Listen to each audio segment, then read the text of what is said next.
안녕하세요. 서초 소망교회 주일 예배를 드리기 위해 오신 여러분을 주님의 이름으로 환영합니다.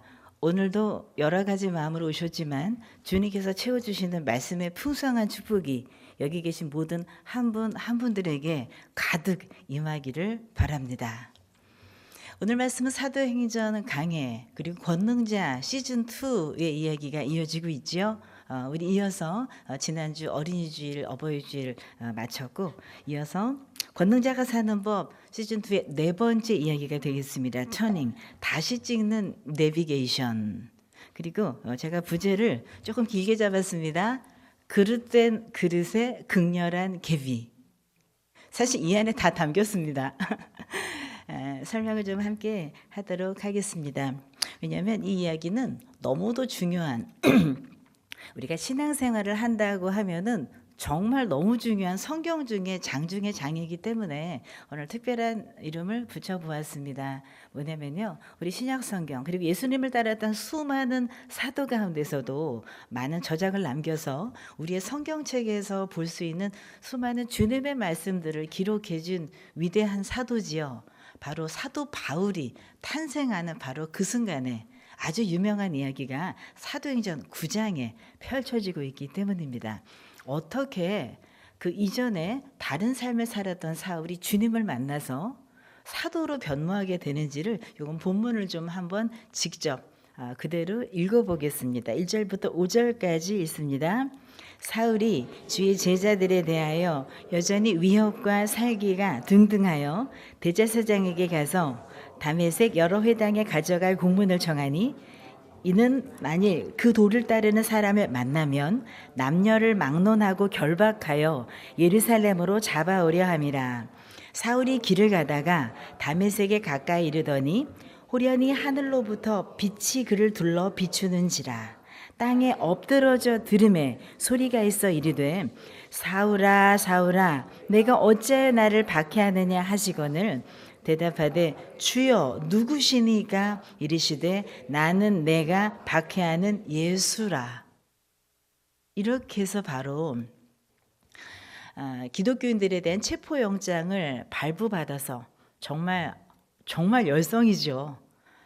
이미 스테반의 순교로 인해서 예루살렘에 집중되어 있던 기독교회, 은거하고 있던 교회들이 와해됐단 말입니다. 근데 그것으로 그치지 않고 어디로 피신했지?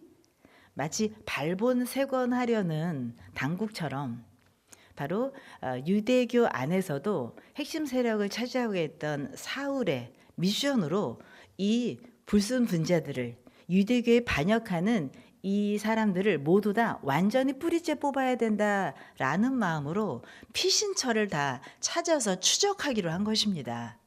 현재 예루살렘에 있는데요. 그분들이 어디 있나 봤더니 다메섹이라는 곳에 많다라는 제보가 있었던 것입니다.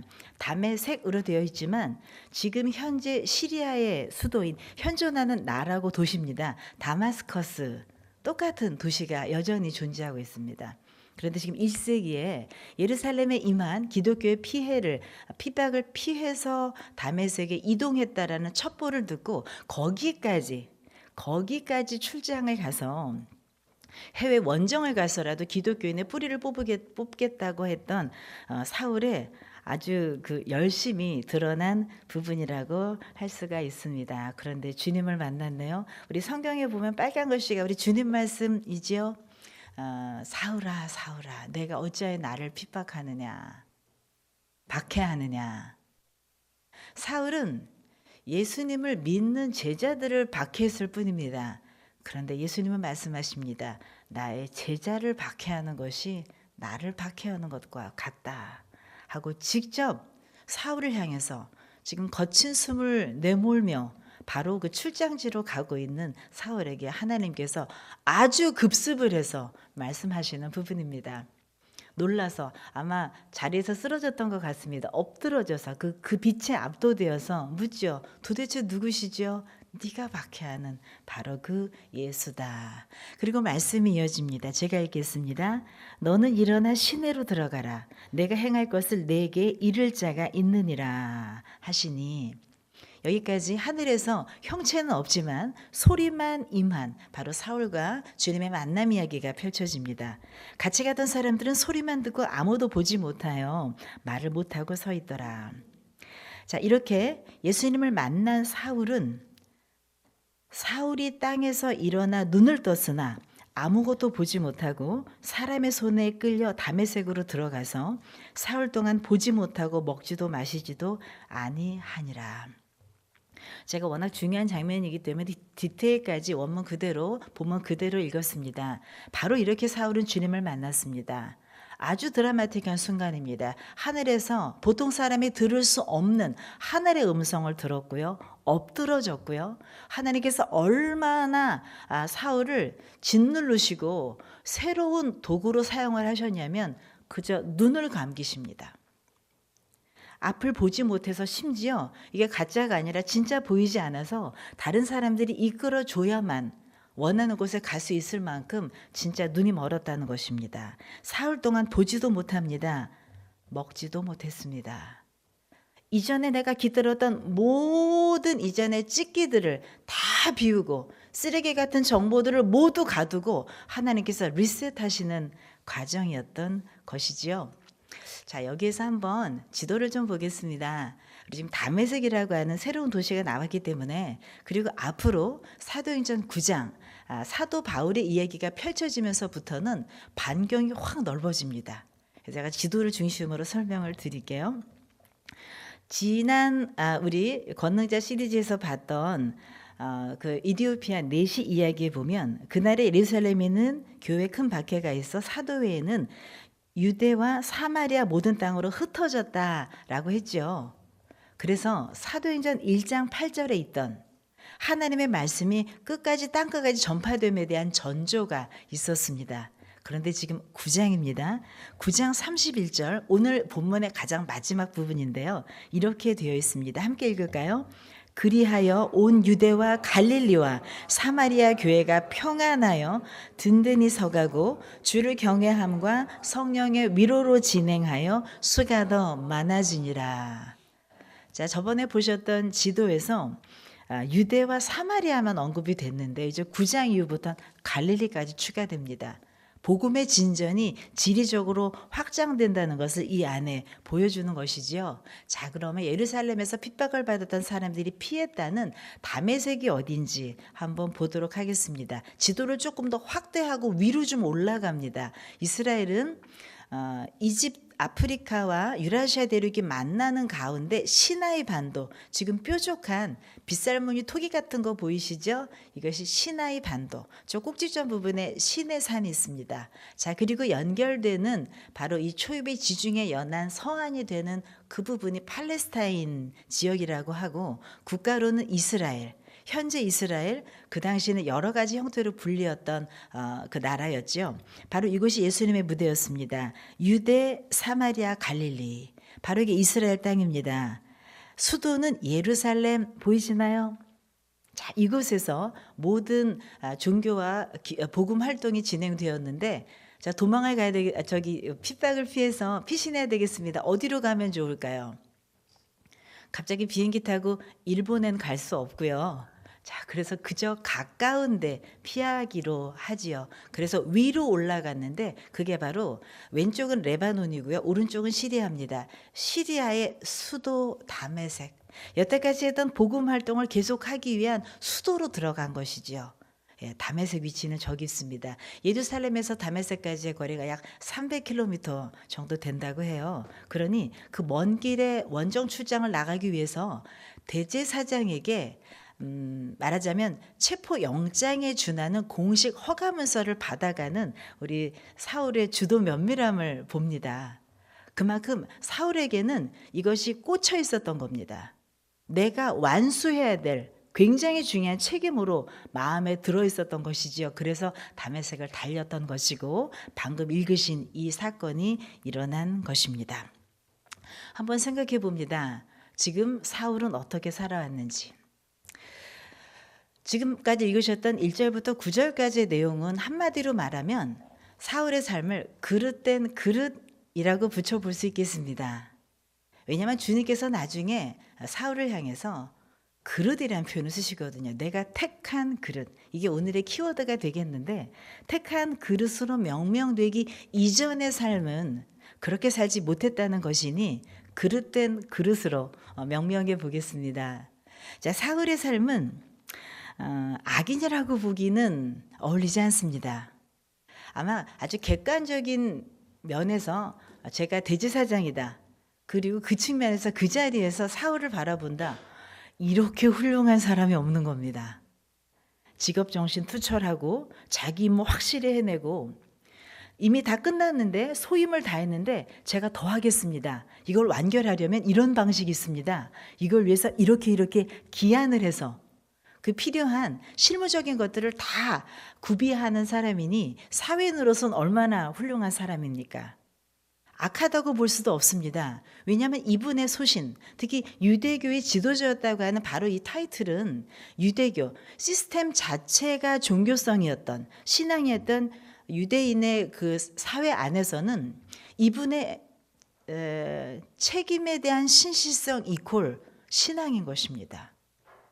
하나님 아버지에 대한 열심, 유일신 여호와에 대한 열심이 이분에게는 여호와 하나님 이외에는 흠결 없이 아무것도 혼선을 주면 안 된다고 하는 마음에 꽂혀 있던 것입니다. 이분의 선함이었습니다. 자기가 정한 선함의 목표를 향해서, 신앙의 최고치를 향해서, 하나님 아버지의 영광을 위해서 다메섹 길을 달렸던 것입니다. 그런데 나쁜 것이 아니라 방향이 잘못됐던 것입니다. 다메섹에 갔던 이유, 그리고 본인이 가졌던 그 열심과 주도 면밀함과 성실성, 통찰력, 책임 완수에 대한 능력, 이 모든 것들, 그 능력을 어떤 방향을 향해 썼냐면 유대교를 옹호하고 유대교에 방해가 된다고 생각하는 것들을 제거하는 쪽으로 온전히 집중했던 것이죠. 진짜 엄청난 열심히 사람이라는 것은 9장 1절을 시작하는 이 본문을 원문을 조금 들여다보면 느낌이 옵니다. 위협과 살기가 등등하여 라는 표현이 나옵니다. 등등하다는 표현이 나오는데, 여기에 등등하다라고 되어 있는 엠푸니에네오라고 하는 단어가 있습니다. 근데 이 단어는 엔 하면은 뭐뭐 안에라고 하는 접두사 역할을 하고요. 그 다음에 푸네오 하면은 여기에서 푸뉴마라고 하는 영, 그리고 하나님의 그 생명, 그런 뜻이 나왔습니다. 이게 공기인데, 그리고 에어리한 어떤 존재인데 그것이 내 안에서 숨쉬게 하는 영 해서 푸뉴마 하면 영, 또 성령과 같은 말이기도 하죠. 거기에 해당하는 동사가 되겠습니다. 푸네오 하면은 숨을 내쉬는 걸 이야기합니다. 그런데 좀 더 거칠게, 우리가 일상적으로 알아챌 수 없는 그런 호흡이 아니라 거칠게 호흡. 어떨 때 그런 거친 호흡이 나시나요? 막 심박수 올려서 열심히 뛸 때, 목표를 향해서 지각하지 않으려고 막 달려갈 때, 우리 그때 막 숨이 차오르지 않습니까? 바로 그 단어입니다. 그런데 무엇으로 거칠게 숨쉬고 있었냐면 위협. 뭐가 위협일까요? 너희들 계속 예수 믿으라고 하면 안 돼. 그러면 가만 안 둘 거야. 라고 하는 위협. 살기는 뭐냐면 이것은 포노라고 되어 있는데요. 이거는 죽음, 죽이겠다는 살의를 이야기합니다. 위협하는데, 위협을 하는데도 불구하고 순응하지 않으면 죽일 수도 있다고 하는 극한의 이야기들을 이 두 단어에 담고 있습니다. 사울은 숨쉬고 있습니다. 근데 호흡의 재료가 뭡니까? 위협과 살기로 가득 차 있습니다. 이게 바울이 해석한 책임감이었습니다. 어떻게 살고 계십니까? 열심히 살고 계시지요? 제가 몇 면을 쭉 이렇게 뵈니까 정말 하루하루를 정말 허투루 보내지 않고 열심히 사시는 분들인 것 같습니다. 그 열심히 사는 하나하나, 시각 하나하나에 뭘 담고 계십니까? 무슨 호흡을 담고 계십니까?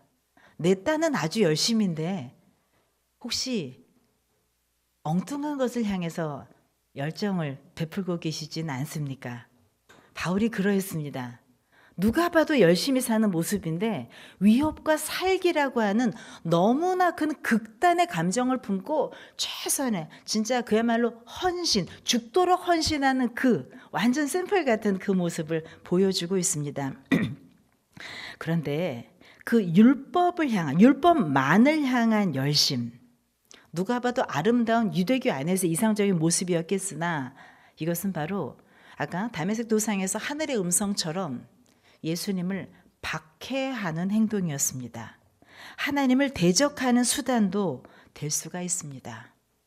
예수님께서 이미 오셔서 하나님의 아들로 오셔서 기존의 모든 죄인된 우리의 삶을 새롭게 해주신다고 하는 복음이 이미 선포되었으며 그 십자가 사역 가운데 이미 처형되고 승천하신 다음인데도 유대교 안에서는 그것을 인식하지 못하고 계속 예수님을 신성 모독의 사형수로 계속 취급하고 있었던 것이지요. 바로 그 가운데 사울도 장본인처럼 있었던 것입니다. 사울은 거기에 심취되어 있었습니다. 율법의 열심이 바로 하나님을 대적하는 수단, 바로 그 샘플이었던 것입니다. 하나님께서는 바로 이 사울을 주님의 그릇으로 쓰기 위해서 위협과 살기를 담는, 그리고 하나님을 박대하는 그 공기가 아니라 하나님을 전하는 거룩한 공기로 채우기 위해서 완전히 비워지는 시간이 필요했습니다. 그렇게 해서 눈을 가리신 것입니다. 그래서 굶기신 것입니다.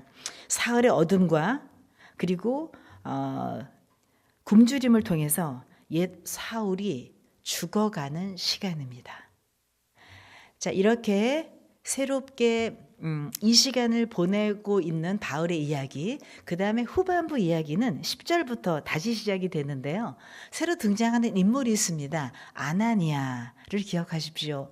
아나니아는 사울이 다메섹에서 이렇게 주님과 만나는 새로운 그릇으로 준비되는 이 기간에 도움을 받았던 사람입니다. 제자입니다. 주님께서 환상 중에 말씀하시지요. 아나니아야, 일어나서 직가라고 하는 거리를 가라. 직가라고 하는 게 뭐냐면 한자어입니다. 뭐라 그럴까? straight way라고 그럴까? straight road? 그러니까 직가, 똑바로 된 거리라는 그 뜻을 그냥 한자로 번역을 했습니다. 이것은 뭐냐면 그 당시 로마에서 도시 건축을 할 때 상당히 소중하게 여기는 수직과 수평의 길 이름이 있습니다. 그 중에 해당하는 고유 명사 같은 것이에요. 그래서 아나니아는 명령을 받습니다. 직가라고 하는 대로로 가서 유다의 집에 다섯 사람, 사울이라는 사람을 찾으라. 그가 기도하는 중이니라. 그가 아나니아라는 사람이 들어와서 자기에게 안수하여 다시 보게 하는 것을 보았느니라. 무슨 명령인가요? 지금 사울이라는 사람이 보지 못한 채 어느 처소에 있으니 너가 가서 안수해서 그 눈을 뜨게 하고 새롭게 그 삶을 시작하도록 해라 라고 아나니아의 부르심을 받는 것입니다.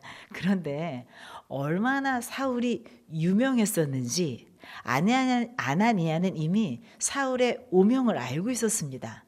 이렇게 얘기합니다. 주여, 이 사람에 대하여 내가 여러 사람에게 듣사온즉 그가 예루살렘에서 주의 성도에게 적지 않은 해를 끼쳤다 하더니 여기서도 다메섹이지요. 심지어 예루살렘 피해 다메섹에 왔는데도 다메섹에서도 주의 이름을 부르는 모든 사람을 결박할 권한을 대제사장들에게서 받았나이다. 그 내용을 너무 잘 알고 있는 겁니다. 사울 하니까 아는데 하나님 그분을 안수해서 괜찮을까요? 라고 한 아나니아의 경험상의 자기 의견을 피력하는 것이죠. 주님의 대답이 이어집니다. 주님께서 말씀하십니다. 가라. 우리 빨간 부분은 같이 읽어볼까요? 가라. 이 사람은 내 이름을 이방인과 임금들과 이스라엘 자손들에게 전하기 위하여 택한 나의 그릇이라. 그가 내 이름을 위하여 얼마나 고난을 받아야 할 것을 내가 그에게 보이리라. 주님의 말씀이었습니다. 우리가 두 번 다시 읽습니다. 주님이 정말 하고 싶었던 얘기는 이것이었고 그것을 그 당시 제자였던 아나니아를 통해서 전달하시죠. 아나니아의 마음이 어땠을까요? 아나니아도 아마 예루살렘에 있다가 다 살림 챙겨서 정말 믿음의 길을 다시 가려고 여기까지 피신온 사람일 수도 있습니다. 그런데 여기까지 피신 왔는데 여기까지 쫓아온 그 사울, 도망가기 바쁜데 그 사람에게 다시 눈을 보게 하고 힘을 주고 다시 액티베이트한 상태로 만들라는 말씀이신가요? 라는 반문을 사실 했지만 주님의 말씀에 아나니아는 아멘 하고 순종합니다. 전 이것도 쉽지 않은 순종이라는 생각이 듭니다. 때론 하나님이 너가 가서 그 일을 도와라. 그 일 저 하기 싫은데요. 그 사람하고 일하기 싫은데요. 라고 한 의료 의견이 있을 수 있을 것입니다. 차분한 근거를 다 대서. 하지만 주님의 계획이 따로 있을 때는 이렇게 아나니아처럼 순종하는 겁니다. 그래서 아나니아가 나아갑니다. 사울아, 곧 내가 오는 길에 나타나셨던 예수께서 나를 보내어 너로 다시 보게 하시고 성령으로 충만하게 하신다 하고 안수를 합니다. 즉시 사울의 눈에서 비늘 같은 것이 벗어져 다시 보게 된지라. 일어나 세례를 받습니다. 아나니아가 세례까지 베푼 것이죠. 음식을 먹음에 강건해지니라. 눈도 떴어요. 이제 굶주림의 시간도 스탑하고 다시 기력을 회복하는 이야기. 자, 이제 다 된 것일까요? 자, 사울의 이야기는 좀 더 이어집니다. 사울이 다메섹에 있는 제자들과 함께 며칠 있을새 회복된 사울이 이제 다메섹에 있는 모습이에요. 근데 20절 보세요. 즉시로 라는 말이 시작이 됩니다. 지금 쫄쫄 굶고 보지 못한 채 막 헤매다가 3일 이제 겨우 지났단 말이에요. 그런데 즉시로 사울이 뭘 하냐면 각 회당에서 예수가 하나님의 아들이심을 전파하니. 우리 지금 9장 읽고 있거든요. 9장 1절의 사울 모습을 아는 우리에게는 아직 20절밖에 안 됐는데 너무나 극렬한 변화입니다. 이거는 완전 너무나 다른 변화입니다. 즉시로 곧바로 복음 전도자로 투입이 돼요. 그래서 예수가 하나님의 아들이심을 전파한다. 그런데 장소를 보세요. 어디에서 전했다고요? 각 회당에서. 회당은 무엇인가요? 회당은 유대교의 커뮤니티 클럽 같은 곳이에요. 유대인들은 가는 곳마다 자신들의 군집하는 회합을 만들 수 있는 회당, 시나고그라고 하죠. 회당을 만들고 거기서 예배, 교육, 또 교제 여러 가지를 하는 기관으로 삼고 있었습니다. 이곳은 전형적인 유대교의 본산이고 셀 같은 곳입니다. 회당장이라고 해서 우리 복음서에 나오는 인물이죠. 바로 이 회당을 관할했던 유대인 지도자를 말합니다. 지금 사울은 회복되자마자 내가 알았던 게 틀렸습니다. 예수는 하나님의 아들이십니다. 그분을 믿어야 합니다. 라고 회당, 지금 유대인 센터에 와가지고 지금 사울이 전한다는 것이죠. 듣는 사람의 반응은 아니나 다를까 놀랍니다. 이 사람이 예루살렘에서 이 이름을 부르는 사람을 멸하려던 자가 아니냐. 여기 온 것도 그들을 결박하여 대제사장들에게 끌어가고자 함이 아니냐. 심지어 너무나 급격한 변화이기 때문에 모두 다 우리 그거 있잖아요. 위장 전술 같은 거 있잖아요. 일부러 아닌 것처럼 해서 가까이 다가온 다음에 우리를 모두 다 일망타진하려는 거 아니야? 라는 시선으로 보았던 것입니다. 그런데 22절 보면 그런 믿기지 못하는 걸 알아요. 알면서도 사울은 그렇지 내가 너무 갑자기 내가 등장하나 사리지 않고요. 22절 사울은 힘을 더 얻어. 아주 멋진 부사입니다. 힘을 더 얻어. 조롱하고 인정하지 않고 의심하고 피하는 사람이 있는데도 굴하지 않고 힘을 더 얻어. 그렇지 믿기지 않겠지. 하지만 더 나가는 것입니다. 뒷발굴주 지는 것이 아니라 앞으로 더 나가는 사울의 모습. 역시 열심히 있는 사람이에요. 역시 열심히 있는 사람은 변화가 돼도 이렇게 변화가 된다는 것입니다. 힘을 더 얻습니다. 더 나아가서 예수는 하나님의 아들일 뿐만 아니라 예수는 그리스도다. 메시아다. 유대인들이 그렇게 평생 기다리는 우리를 구원할 그분이 바로 오셨다라는 것을 지금 다름 아닌 누가? 지금 사울이 전하고 있는 것입니다. 그랬더니 반응은 다메섹에 사는 유대인들을 당혹하게 하니라. 놀라고 당황하고 여러 날이 지남에 그 극렬한 변화에 대한 반응이 오기 시작하는데요. 유대인들이 사울 죽이기를 공모하더니 유대인 측에서는 어떤 두려움을 가졌을까요? 여태까지 유대인의 수장 역할을 하던 대표적인 바로 그 모델처럼 되었던 사람이 갑자기 적대시되었던 다른 그룹을 변호함에 나서게 되었을 때 여태까지 유대교를 가장 잘 아는 사람에 의해서 얼마나 많은 설명을 잘 해내겠어요? 더불어 유대교에 신실했던 사람들에게 영향을 미칠 거 아니에요. 그냥 보통 사람이 아니기 때문에. 그래서 우리 유대교를 수호해야 되는 입장에서는 사울은 죽임의 대상이 되는 거죠. 그래서 이거는 신앙의 이름으로 처단하기로 결정한 것입니다. 사울 죽이기를 공모하더니 그 계교가 사울에게 알려지니라. 그들이 그를 죽이려고 밤낮으로 성문까지 지키거늘. 대단하죠. 사울만 잡으면 되는 거예요. 완전 유대교에서는. 그의 제자들이 밤에 사울을 광주리에 담아 성벽에 달아내리니라. 피신시켜줘야 될 만큼 사울은 죽음의 위협을 받습니다. 그런데 여기서 그치지 않아요. 자, 다메섹을 떠나서 예루살렘으로 갑니다. 신앙의 본거지. 모든 사람이 피해왔던 예루살렘에 다시 돌아가요. 예루살렘에 가서 제자들을 사귀고자 하니 이제 제가 예수를 믿게 되었습니다. 여러분들과 함께 교제하면서 우리 전도팀을 만들어 보죠. 하나 반응이 어떻습니까? 다 두려워하여 그가 제자됨을 믿지 아니하더니. 이게 너무나 극렬한 변화였던 것입니다. 자, 그래서 누가 중재를 하냐면 예루살렘에서는 바나바, 이분도 이름을 우리 잘 기억해 두십시오. 바나바라고 하는 사람이, 사도들은 예루살렘에 있던 베드로와 안드레, 야고보, 요한 그 12사도를 이야기합니다. 사도들에게 데려가서 사울을 소개해 줍니다. 이 사람이 다메섹 가다 주님 만나서 변화되고 다메섹에서도 심지어 전도를 하다 온 사람이다 하면서 많은 사람이 갖고 있는 불신을 씻어주는 역할을 하게 됩니다. 그래서 28절부터는 바나바의 중재로 사울이 제자들과 함께 있어 예루살렘에 출입하게 됩니다. 자유롭게 오가면서 전도 활동을 했다는 것이지요.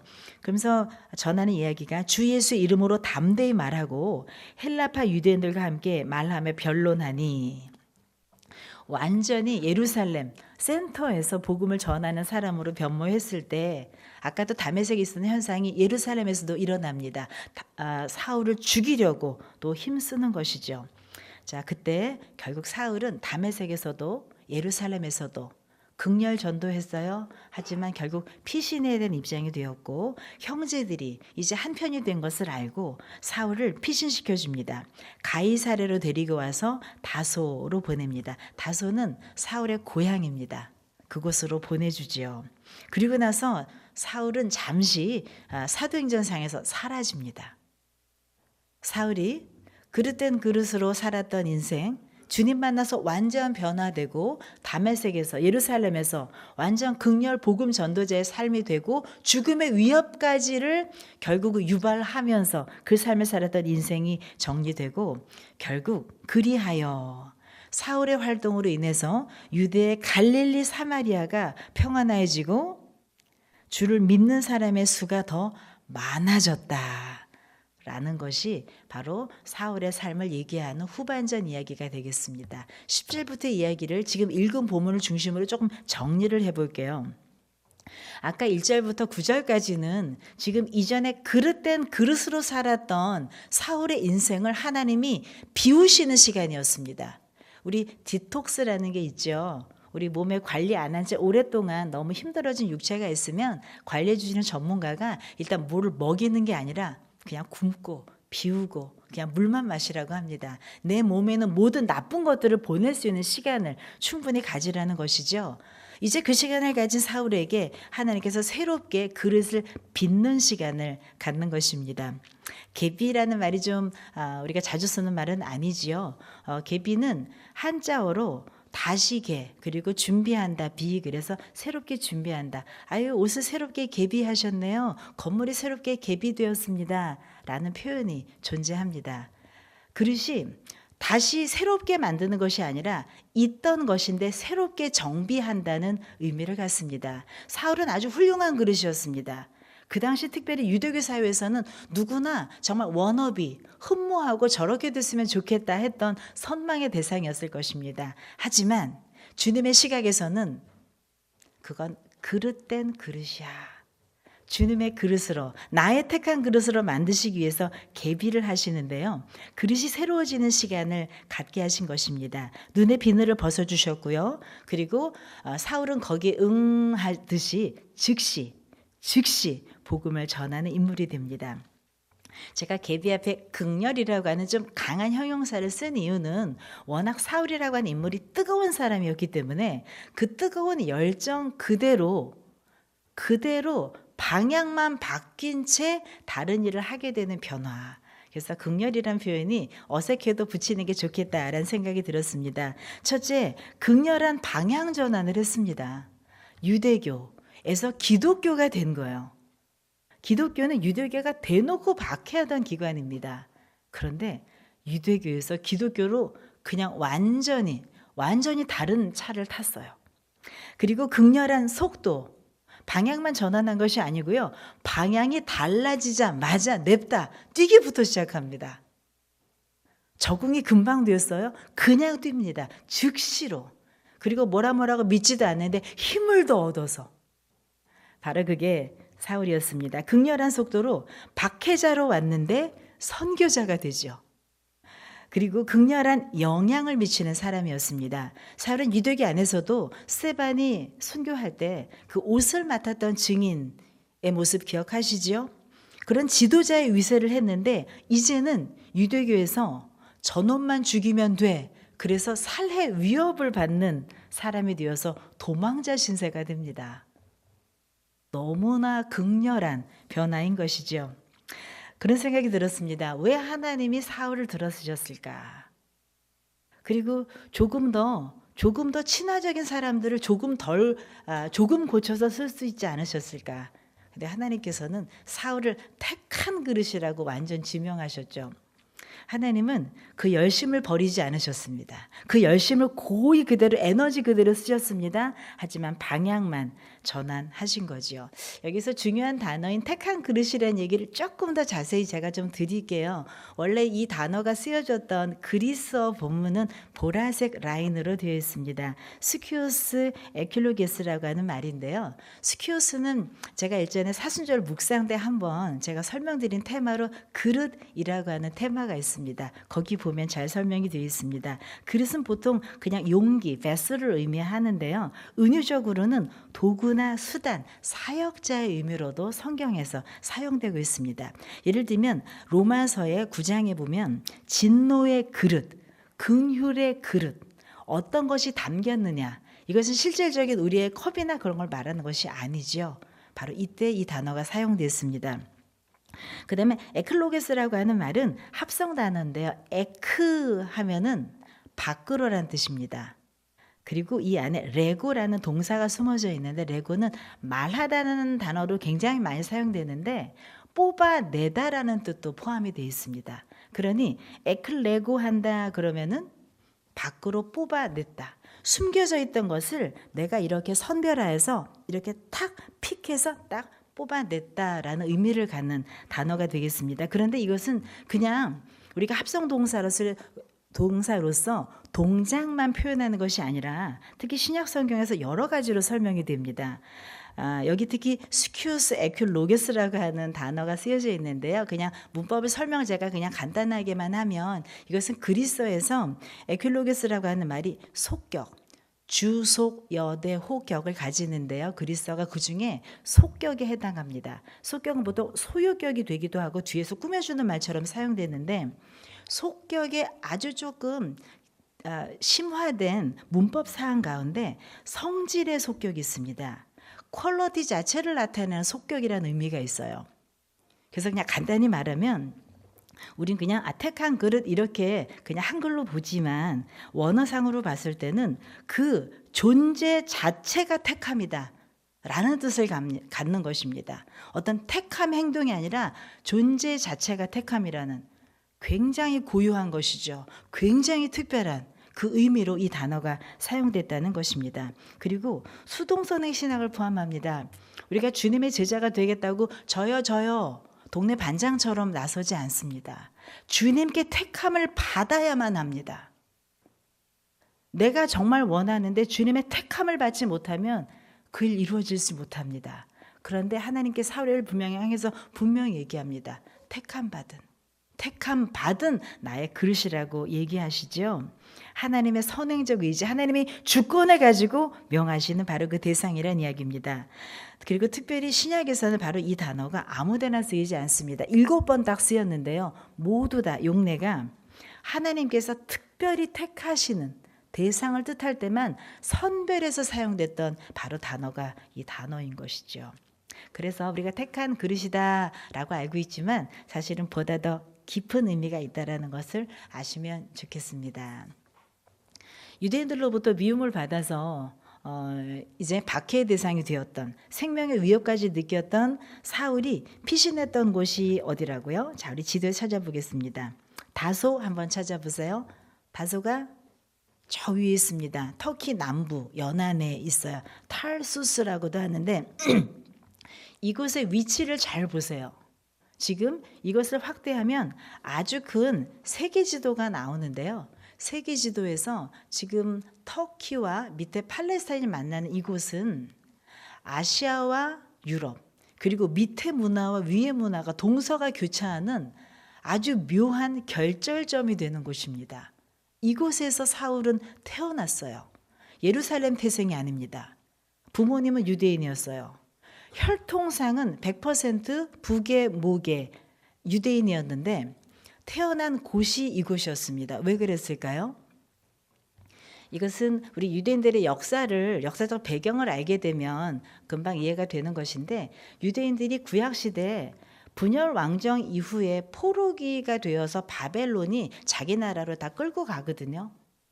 그런데 이 끌려갔던 포로들이 본국으로 귀환을 모두 다 하진 못해요. 여러 이유로. 그분들이 전 세계에 흩어집니다. 그분들을 지칭해서 디아스포라 유대인이라고 하고, 그분들의 흔적이 사실은 아직까지도 남아서 전 세계에 퍼져 있죠. 그분들은 각자만의 자신들의 군락을 이루고 게토라고도 부르는데요. 자신들만의 이익단체를 결성하면서 힘을 내기도 하고 유대인들의 커뮤니티를 만듭니다. 자, 다소는 그 당시 디아스포라 유대인들이 거주했던 곳 중에 한 곳이에요. 근데 사울은 바로 여기에서 유대인 부모 밑에 태어났습니다. 자, 본인을 나중에 자랑할 때 그런 표현이 나와요. 나는 히브리인 중에 히브리인이다. 왜냐하면 유대인들은 혈통이 엄청 중요한 스펙이거든요. 나 유대인 중에 유대인이다. 그런데 사울이 유리한 게 뭐냐면 지역적인 출생지 자체가 전통 유대인 지역이 아니기 때문에 타르서스의 문화와 언어를 배우고 자라난 겁니다. 그러니까 바이링구얼이 가능한 거예요. 이중 언어와 문화가 모두 다 가능한 거예요. 자, 여러분, 이제 9장부터 펼쳐질 사도행전 이야기는 지금부터 시작입니다. 이제 글로벌한 전도 사역에 이미 준비된 사울을 통해서 하나님이 일하실 거예요. 그리고 그 첫 시작이 이렇게 포문이 열리고 있다는 것입니다. 다소를 피신을 하기 위해서 가이사랴에서 보냈다라고 하는데, 가이사랴도 보이시나요? 자, 우리 이 지명의 위치에 감각적으로 자연스러워지시면 참 좋겠습니다. 예루살렘에서 박해를 받아서 다메섹으로, 다메섹에서 피신하기 위해서 가이사랴에서 배를 타고 타르소스까지, 다소까지 가는 이 여정, 그리고 앞으로는 이 남부 유럽이 쭉 펼쳐지는 현재의 터키, 그리스, 이탈리아 남부 지중해 연안에 대한 쭉 훑는 이야기가 시작이 될 것이고, 이제부터 하나님의 세계가 하나님의 택한 그릇으로 바울이 나아가는 아름다운 일들이 이어질 예정입니다. 우리 이 얘기만 좀 하나 할게요. 삼각형의 네 각의 합은 몇 도인가요? 바로 180도입니다. 근데 이것을 일찍부터 발견해낸 영재가 있었네요. 12살에 바로 파스칼입니다. 파스칼은 우리가 잘 아시는 것처럼 뭐 수학으로서도 과학으로서도 너무나 유명한 바로 그 학자였죠. 그런데 이 파스칼이 얼마나 뛰어난 영재였냐면, 어릴 때 하나님 1623년생인데요. 12살에 이미 유클리드 기하학을 증명을 합니다. 그리고 16세 원뿔 곡선에 해당하는 논문을 발표하고 세계 최초의 기계식 계산기를 만들기도 했고요. 확률론을 창시했고 유체 역학의 파스칼 법칙이 바로 그 이름 때문에 붙이게 된 것이라고 합니다. 그 당시에 최고의 지성이었어요. 그리고 아버지가 일찍이 파리 왕립 학술원을 다니면서 조기 교육을 했기 때문에 그 당시 쟁쟁한 분들과 교류하면서 아주 학문적으로 잘 성장을 하죠. 일찍이 두각을 나타냈던 이것을 향해서 많은 분들이 기다렸습니다. 와, 세상을 놀라게 할 학자가 될 것이다. 그런데 이 파스칼의 인생에 아주 큰 변화가 옵니다. 20대 초반에 아버지가 마차 사고로 거의 죽을 뻔한 사고를 당하게 되고 몸을 못 쓰게 되면서 간병인이 집에 오게 되는데 그분이 아주 독실한 크리스찬이었어요. 파스칼이 살았던 연대는 1620년대라고 그랬잖아요. 그러니까 종교개혁 이후에 100년밖에 안 된 시기입니다. 아직 기독교와 카톨릭이 공존하고 있는 시기인데 기독교인이 와서 너무나 사랑스러운 섬김을 통해서 이 가족이 모두 다 그 신앙을 받아들여요. 그리고 더 나아가서 파스칼은 30대 초반에 본인도 큰 사고를 겪으면서 삶과 죽음의 경계에서 신앙에 대한 부분을 완전히 돌아섭니다. 그리고 그때부터 굉장히 많은 성찰의 글들을 남기기 시작해요. 이분이 얼마나 그 본인이 이 혁혁하게 자기가 돌아섰던 시간을 기억하고 있냐면 1654년 11월 23일 밤. 파스칼은 정확히 기억하고 있습니다. 그리고 자신의 양피지에 이렇게 적었습니다. 불, 아브라함의 하나님, 이삭의 하나님, 야곱의 하나님, 철학자와 학자들의 하나님이 아니라 확신, 느낌, 기쁨, 평화. 그러니까 그냥 간단한 메모를 모아서 만든 책이기 때문에 정확한 풀 센텐스는 아니지만 파스칼은 이때부터 자기 인생의 내비게이션을 완전 다시 찍습니다. 훌륭한 수학자, 과학자, 모든 사람들의 각광을 받는 바로 그런 석학이 아니라 자기가 하나님이 허락하신 이 땅에서의 삶을 어떻게 해석하고 살 것인가를 받아들이게 되면서요. 인생에 관한 성찰을 하게 되는 것이죠. 방금 읽어드린 이 말씀은 자기 인생에 큰 변화가 된 말씀이라고 그래서 양피지에 기록을 해서 옷 안에 꿰매서 계속 평생을 갖고 다녔다고 합니다. 그만큼 이 말씀을 정확히 꽂혔죠. 말하자면 사울의 다메섹 같은 순간을 파스칼은 기억한 겁니다. 그리고 굉장히 많은 신앙적 묵상, 더 나아가서 그 사이 카톨릭에 공격받고 있는 개신교 친구들을 변호하는 글들을 써서 굉장히 많은 저작을 남겨요. 그리고 기독교 변증가 역할을 합니다. 기독교에 대해서 폄훼하는 사람을 향해서 기독교 잘못 알고 계십니다. 기독교는 이런 종교입니다. 라고 하는 걸 이분이 서술한 글들을 계속 보내고 편지 형태로 된 것을 컬렉션으로 남기기도 했습니다. 그래서 결국 이분이 이런 생활을 하게 되니까 학교에서 조롱의 말들이 계속 이어집니다. 아유, 천재인 줄 알았는데 미쳐버렸대. 정신이 좀 이상하게 됐대. 냉철한 논리와 그리고 모든 것 근거와 레퍼런스 그리고 아구가 딱딱 맞아야 되는 사고의 체계에 익숙해 있던 과학자들에게는 보이지 않는 세상을 향해서 인생과 철학 그리고 절대자를 옹호하는 그 행동 자체가 반갑지 않았던 것입니다. 그래서 엄청난 조롱을 받지만 파스칼은 굴하지 않고 시간 나고 인사이트가 생길 때마다 조각조각 많은 글들을 남기게 됩니다. 그리고 39세 나이에 결국은 하늘의 부름을 받죠. 변변한 책 없이 조각조각 남겨있는 그 메모장들을 후학들이 모두 모읍니다. 그렇게 해서 만들어서 컬렉션을 해도 꽤 많은 책들 그리고 그 안에는 정말 주옥 같은 학자의 냉철함으로 단단하게 서술되어 있는 신앙에 대한 이야기들을 책으로 발간하게 됩니다. 세상에 큰 영향을 미치게 되죠. 그 책의 이름은 바로 파스칼의 빵세라고 불립니다. 빵세라는 자체가 묵상이라는 뜻은 아니고요. 조각글이란 뜻인데 바로 여기에서 연유했습니다.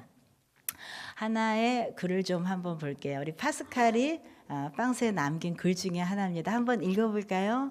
하나님을 느끼는 것은 이성이 아니라 마음이다. 이것이 바로 믿음이다. 마음으로 느껴지는 하나님. 네, 밑에 프랑스어가 써 있는데 우리 김소영 권사님이 나중에 좀 읽어주시면 좋을 것 같아요. 네, 이게 바로 학자로 살았던 파스칼의 이야기입니다. 이게 신앙이었습니다. 아마 학자들이 보면 이게 뭐야 했겠지요. 저는 파스칼의 삶을 보면서 그런 생각이 들었습니다. 하나님께서는 파스칼이 과학과 지성을 추구하던 사람이라고 그래서 너 다 버리고 너 선교사해, 너 목사해, 너는 어디 가서 파송돼서 뭘 해야 돼, 그러지 않으셨어요. 갖고 있던 열정과 지식, 전문성, 이 모든 것에 방향만 바꾸어서, 그래, 너는 그 자리에서 방향만 바꿔서 내 영광을 위해서 너가 할 수 있는 재료를 다 사용해서 내게 영광을 돌리렴. 파스칼은 그렇게 살았던 사람입니다. 우리는 다른 이름으로 알고 있지만 신앙인이고 너무나 똑똑한 신앙인으로서 감히 반박이 어려운 이런 논리적인 글을 남겼다는 것은 정말로 자랑스러운 일입니다.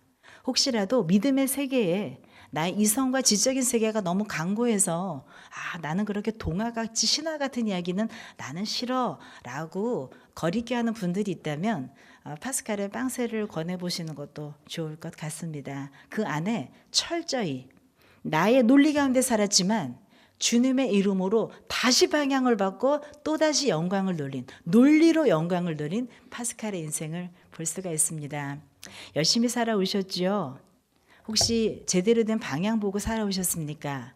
열정이 많으십니까? 그 열정을 혹시 다른 일을 분욕해 하는데 쓰진 않으셨습니까? 본인은 잘 몰라요. 자, 우리가 기도하면 좋겠습니다. 우리가 기도할 때는 하나님, 우리의 마음이, 우리 안에 있는 진실이, 주님을 향한 마음이 온전한 방향을 가지면 참 좋겠습니다. 그릇된 그릇이 아닌 주님이 택해서 주님이 찍어주시는 그 방향을 향해서 나아가는 주님이 택한 그릇으로 개비하게 하옵소서. 완전히 다시 정비하게 해주십시오. 기도합니다. 참복음을 누리는 올해도 인도하여 주옵소서. 아마 그 사울이 다메섹에서 즉시로 복음 전도자로 선회했던 그 배경에는 내가 구원받은 사람, 예수님을 만났다는, 진짜 메시아를 만났다는 그 기쁨이 참을 수 없는 복음의 즐거움이 되어서 아마 사울을 그렇게 만들었던 것 같습니다. 우리에게도 그런 사울의 마음이 있으면 참 좋겠습니다. 열심히만 살아왔던 내 인생의 방향을 제대로 확인하게 해주십시오. 내 열심이 혹시 주님의 일을 그르치고 있진 않은지 돌아볼 수 있는 마음을 주십시오. 자, 아까 그런 얘기를 하면서 하나님께서 앞으로 나를 위해서 얼마나 많은 고난을 당해야 될지 내가 보이리라. 그릇이 낭만적이지 않습니다. 택함 받은 사람은요, 우리 도자기가 구워지는 거 보시잖아요. 엄청 높은 열로 구워야만 단단한 그릇이 됩니다. 만약에 그 고난의 가운데 계시다면 잘 구워주고 계신 겁니다. 조금만 더 참으면 됩니다. 그러면 주님께서 단단해진 그 그릇에 택한 그릇, 주님의 말씀, 주님의 복, 그리고 주님께서 더해 주실 아름다운 이야기들을 그 그릇에 담아 주실 것입니다. 고난 가운데 주님의 그릇으로 계비됨을 기대하게 하소서. 고난이 있네? 나 너무 좋은 그릇 될래나 봐. 기대감 가지고 고난의 터널을 묵묵히 지나갑시다.